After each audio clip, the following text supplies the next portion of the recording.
अब चलते हैं सेकंड फेज पे, ठीक है, जो कि फॉलिकुलर फेज है।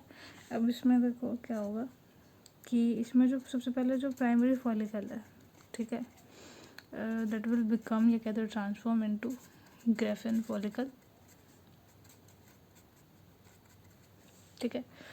उसके अलावा जो एंडोमेट्रियम है, ठीक है, जो पहले रप्चर हो रखी थी, ठीक है, वो रीजनरेट हो जाएगी, दोबारा बनने स्टार्ट हो जाएगी, या क्या, तो उसमें प्रोलिफरेशन होगा, प्रोलिफरेशन। उसके अलावा कुछ एक हार्मोनल चेंजेस होंगे। अब ये सबसे ज़्यादा हार्मोनल चेंज जो है, ठीक है, वो इस फेज़ में होता है।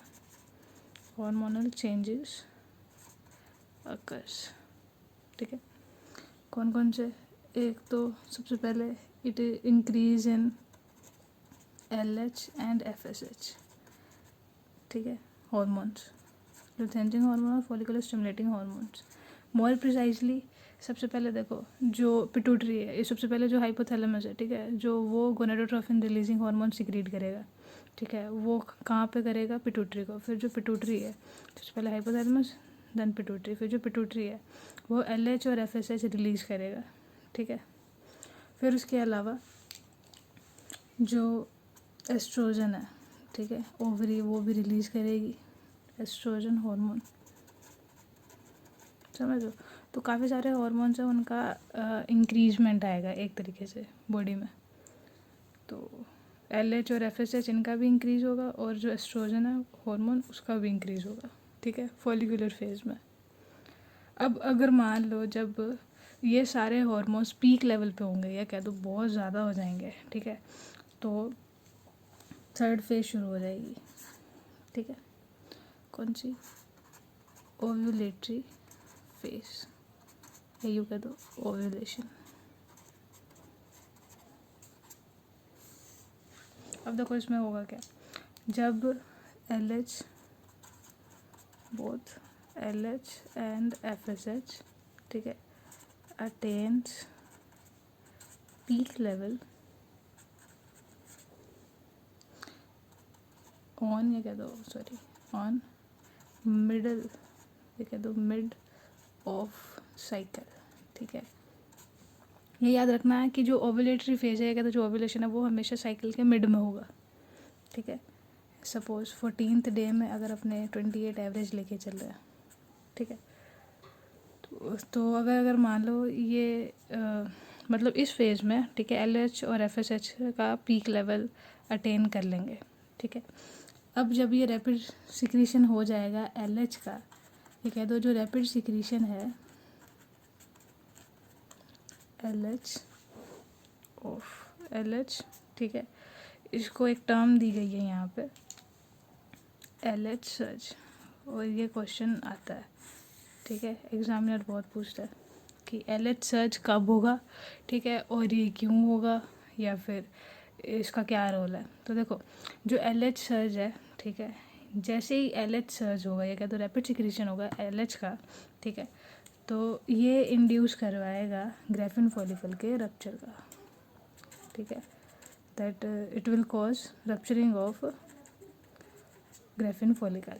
और जब ग्रेफिन फॉलिकल का रप्चर होगा, ठीक है, तो जो ओवम है या सेकेंडरी ओसाइट है वो क्या हो जाएगी, वो क्या हो जाएगा, रिलीज, ठीक है।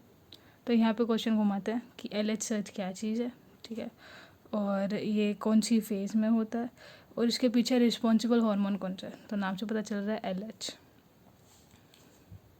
अब देखो ये तो था ओव्यूलेटरी फेज, अब चलते हैं लास्ट फेज पे, ठीक है, जो है ल्यूटल फेज। अब देखो इस फेज में क्या होगा कि जो रिमेनिंग पार्ट्स थे कॉर्पस ल्यूटम के, सॉरी, जो रिमेनिंग पार्ट थे ग्रेफिन फॉलिकल के, remaining parts of Graafian follicle will transform into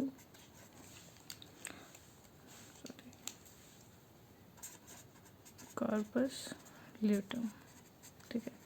ये जो कॉर्पस ल्यूटम है, ठीक है, ये एक सब्सटेंस है, ठीक है, जो कि रेमिनेंट से बना है ग्रेफिन फॉलिकल के, ठीक है, एंड दिस विल प्रोड्यूस, ठीक है, तो सिक्रेट प्रोजेस्टेरोन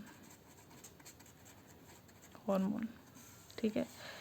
अब ये जो हार्मोन है, ठीक है, ये क्या करेगा जो है ना, एंडोमेट्रियम को मेंटेन करेगा, ठीक है। तो यहाँ से जो एंडोमेट्रियम है, ठीक है, उसके अंदर ब्लड वेसल्स वगैरह जो है वो वापस से अच्छे से डेवलप होना शुरू हो जाएगी, ठीक है। उसके अलावा अब देखो, ये तो था स्टार्टिंग में, ये कह दो अर्ली ल्यूटल फेज में, ठीक है, सब कुछ बहुत सही से चल रहा था, ठीक है। अब ये जो कार्पस ल्यूटम जो था, ठीक है, अब जब फर्टिलाइजेशन होगा नहीं, ठीक है, in the absence of fertilization, ठीक है, जो कॉर्पस ल्यूटम है वो क्या हो जाएगा, डीजनरेट, विल डीजनरेट, ठीक है। क्योंकि फर्टिलाइजेशन हो नहीं रहा, तो फर्टिलाइजेशन हो नहीं रहा तो प्रोजेस्टेरोन का ज़्यादा काम अपने को है नहीं, तो प्रोजेस्टेरोन, क्योंकि जो कि प्रेगनेंसी हार्मोन भी बोलते हैं जिसको, है ना, तो अगर फर्टिलाइजेशन होगा नहीं तो फिर अपने को प्रोजेस्टेरोन की ज़रूरत नहीं है, प्रेगनेंसी होएगी नहीं, तो ये क्या हो जाएगा, डीजनरेट। अगर ये डीजनरेट हो जाएगा, ठीक है, तो होगा क्या, जो एंडोमेट्रियम है, ठीक है, दिस विल लीड टू, ठीक है, डिसइंटीग्रेशन ऑफ एंडोमेट्रियम। और जब डिसइंटीग्रेशन होगा एंडोमेट्रियम का, या मतलब जो वापस टूट जाएगी, तो जब वापस टूट जाएगी तो दोबारा से क्या स्टार्ट हो जाएगी, ब्लीडिंग, ठीक है, क्योंकि ब्लड वेसल्स है वो भी रप्चर होगी। तो जब ब्लड वेसल्स भी टूटेगी और ब्लीडिंग भी होगी, तो वहाँ से क्या स्टार्ट हो जाएगा, नेक्स्ट साइकिल, ठीक है। तो ये कंटिन्यू रहता है, ऐसा नहीं कि एक बार ख़त्म हो जाए तो 4-5 दिन का ब्रेक ले लिया, नहीं, ये ख़त्म हो जाती है, ठीक है। तो डिसइंटीग्रेशन ऑफ एंडोमेट्रियम, ठीक है, will leads to bleeding and then onset of menstrual cycle, एक है द न्यू साइकिल, ठीक है। तो ये थी ल्यूटल फेज, ठीक है।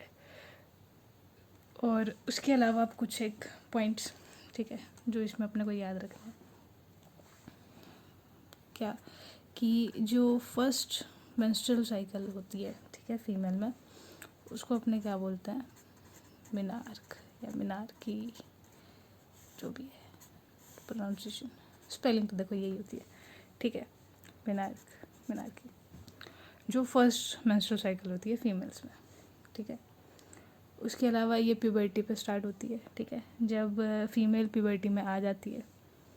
उसके अलावा जो ह्यूमंस के अंदर अगर अपने देखें कि इन ह्यूमंस, ठीक है, जो मेंस्ट्रुएशन है, ठीक है, इट विल सीजेस, ये कह दो बंद हो जाती है, ठीक है, अराउंड 50 ईयर्स ऑफ एज, एक एवरेज एज है ये, ठीक है, जिसको अपने क्या बोलते हैं, मीनोपोज। इजी सा नाम है, डिफ़िकल्ट नहीं होगा याद रखने के लिए, ठीक है। इस पे भी क्वेश्चन बनते हैं, मीनोपोज क्या है, मिनार क्या चीज़ है, दोनों में डिफरेंस पूछ लेंगे तो भी बता दोगे, इजी सा है, ठीक है। इसके अलावा एक और चीज़ है कि अगर मान लो जो मेंस्ट्रुएशन, जगह दो, जो मेंस्ट्रुएशन है, ठीक है, is indicator of normal reproductive health, ठीक है। अगर मेंस्ट्रुएशन किसी को रेगुलर आ रही है, ठीक है, और सही साइकिल आ रहा है उसका, ठीक है, जो उसके डेज हैं वो सही चल रहे हैं, तो वो एक नॉर्मल रिप्रोडक्टिव हेल्थ को इंडिकेट कर रहा है। अगर ऐसा नहीं है तो हो सकता है कि आपके कोई ना कोई डिजीज़ हो, ठीक है, ये हो सकता है कि वही स्ट्रेस, प्रेगनेंसी या पुअर हेल्थ का इंडिकेटर हो, इंडिकेशन होता है वो, ठीक है। तो मेंस्ट्रुएशन अगर नहीं आ रही तो वो उसको चेक करवाना ज़रूरी है, ठीक है। इसके अलावा एक और इम्पोर्टेंट पॉइंट है कि ड्यूरिंग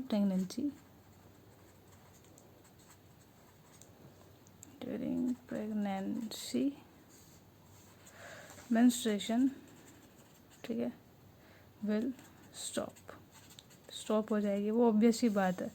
हाँ, अगर किसी को कन्फ्यूज़न हो तो जब प्रेगनेंसी होती है, जो कि 9 मंथ का पीरियड होता है, ठीक है, उसमें भी जो मेंस्ट्रुएशन है वो बंद हो जाती है, ठीक है, क्योंकि एंडोमेट्रियम, कहने का मतलब है जो अपना जो रिप्रोडक्टिव ट्रैक्ट है वो पूरा का पूरा बिजी है, इसलिए वो नहीं होगा, ठीक है, सिंपल। तो बस मेंस्ट्रुएशन में बस इतना ही। If you like this video, like and subscribe. Thank you.